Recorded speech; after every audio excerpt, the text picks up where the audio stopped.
So tonight, the way I want to talk, I just want to talk to you guys on a personal level and not be so. I feel like on Wednesdays when I get up and I stand up and I walk across, I feel like I'm so demanding of you guys, and it's hard to bridge that gap between you all and me. So what I want to do tonight is just sit here and talk to you guys about something, and we're gonna laugh a little bit. The name of my sermon is a little funny. The leaders thought it was funny, but tonight we're gonna talk about a man by the name of Ehud. E-H-U-D, Ehud. I got a Bible to prove what his name is. Ehud. Yes. Ehud. I don't know what it is. Ehud. Close enough. All right, cool. See? So we're going to talk about this man. And where's Kaylee at? Kaylee, I'm sorry. I've got to pick on you a little bit tonight. Is that okay? So listen to me. Are you going to come up here and sit beside me and talk on the microphone and teach? Okay. So Ehud, whatever you want to call him, was a warrior. And this man only had one good hand. I picture Kaylee in this situation. She's only got one good arm. She popped her arm out while she was mowing. She popped her arm out of socket while she's mowing a yard last week. It's not the first time it's happened, so it's not. I mean, it's not that detrimental this time. The first time was probably worse. But I imagine Ehud, he's walking around. He's only got one good arm. Kaylee's driving in the road, only got one good arm. It's the same thing.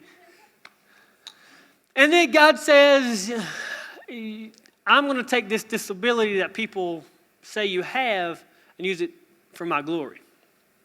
Well, let me give you a little backstory on this. The book of Judges, which is the book we're going to be in tonight, it covers 400 years. And the nation of Israel followed a predictable pattern. See, I want you guys tonight to focus in and realize your life is Israel at this moment in the story.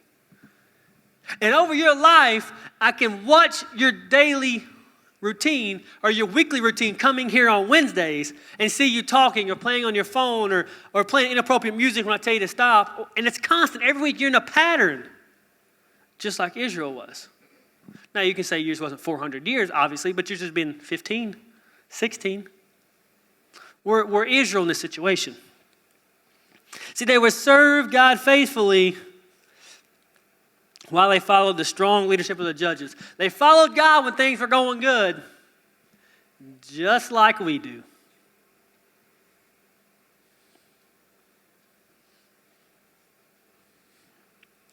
But when a judge died, when something wrong happened, when something changed and altered their lifestyle, they had no leader, and they would desert God and begin to live in disobedience. See, Chad said this the other day, I think it was last night too, and it fits perfect. Every family that walks out the church doors and doesn't return, some sort of thing happens. The reason why they left. And I guarantee most of them started getting serious about God. The devil came against them, and they ran from church. See, in our lives, we're the same way. We get serious about God thinking, oh, this is going to be a playground. When really being serious about God is a battleground for the enemy. Picture this. Let me get 3 students. Pop-Tart, I can't use you. All right, Taylor, come here. All right, Kayla, come here. I need one more girl. All right, Mia, come here. Come on, Mia. All right. So, question. I need you guys to. Oh, I thought I smelled something. My toes do not stink. So bear with me. I need one of you guys to play the middleman. Okay, you're the middleman. I need one person to play Jesus. Okay. Well, sorry, you're the devil. Oh, can I play it? All right, so here's the deal. You're facing this way. Come here. You're facing this way and face her. Taylor, you stand right here in the middle. Right there in the middle and face the crowd. All right, so this is your life, right?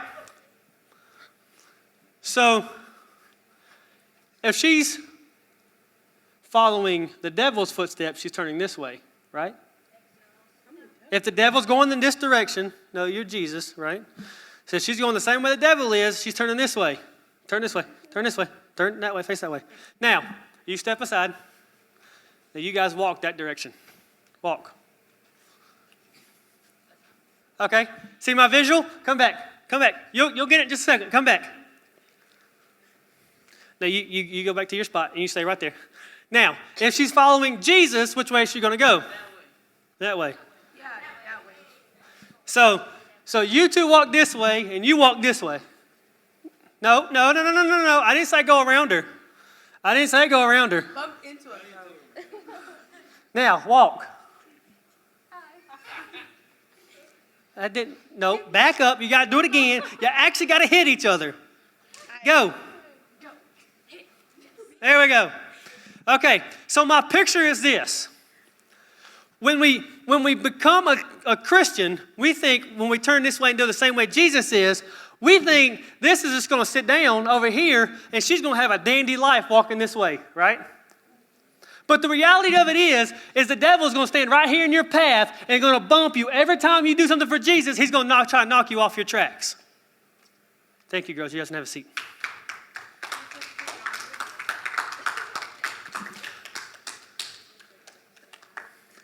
See, when we're walking this life with Jesus, I better sit down. I'm getting excited. When we're walking this life with Jesus, the devil's going to constantly stay in our tracks, knock us off, bump us, run into us. By a show of hands, who has faced something difficult and challenging in your walk with Jesus?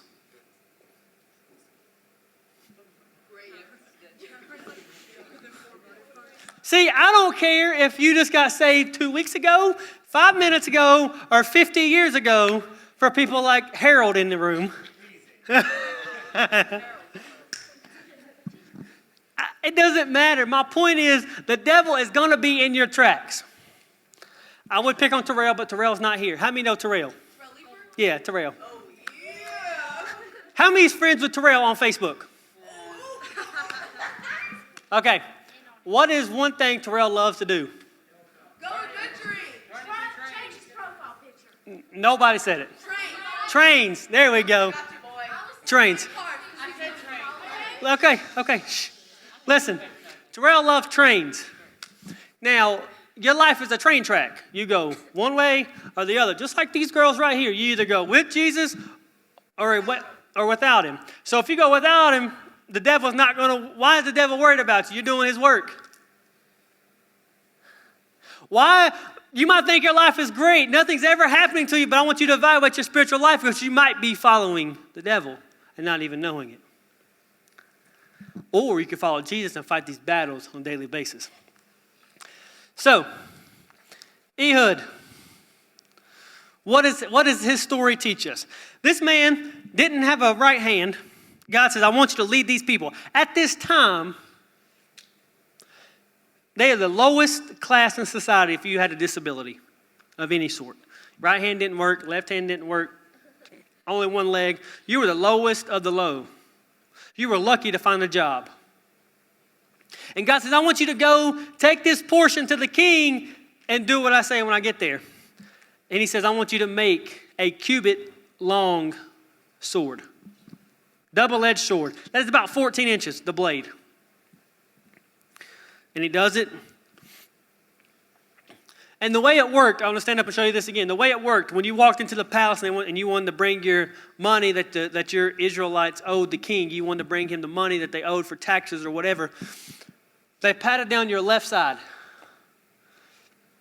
Because at that time, when you drew your sword, you drew from your left side up like this.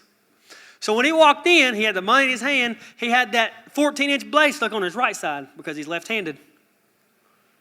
People didn't think to check his right side, because surely a left-handed man wouldn't carry a knife because he's disabled. So he walks in, they pat down his left side, he gets past all the guards, gets the king, gives him his money, gets the king by himself, stabs the king with his left hand. Listen to this. The Bible actually says the king was so fat that Ehud lost the knife in his fat. The name of my message tonight is How Lefty Killed Hefty. So he stabbed the king, and the king was so fat that he couldn't draw. He lost his sword inside this man's belly. Get here. Okay, so he walks out. He's probably smiling, thinking, I just lost my sword in this fat man, and he's dead. So he walks out, locks the door, and leaves. So all these people come up, and they try to get in. They're like, oh, well, he's just using the bathroom. We'll wait. We don't want to embarrass him. Well, time went by. Finally got a key, went in, and found out he was dead. By this time, Ehud is gone. So he goes back, tells the Israelites, I've killed the king. And the Israelites surround around him and go back and take over their kingdom. See, they took over the place Jericho with Joshua. This is where the king set up. In our lives, we have these spiritual battles. We thought we won, and then the devil comes in and takes it right back from us, and we start all over. We have these battles, and we come out in victory with Jesus, and then one little thing goes wrong. We stop following God, just like the Israelites did. And he sent the Moabites, the Ammonites, and the Amalekites. I don't even know if that's how you say them, but that's how I'm going to say them, because I'm not an English teacher or Old Testament. So he sent these three groups to take over, and these three groups represent our flesh. The king had this gluttony. It's all about him. Give me more.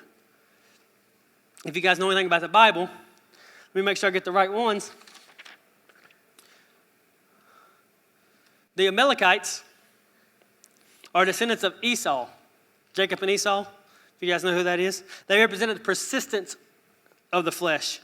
The Moabites and the Ammonites were descendants of Lot.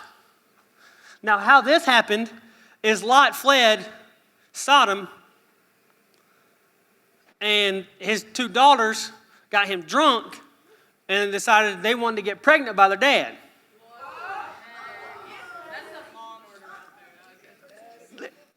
Y'all think I'm telling you wrong? It's in there. So just believe me.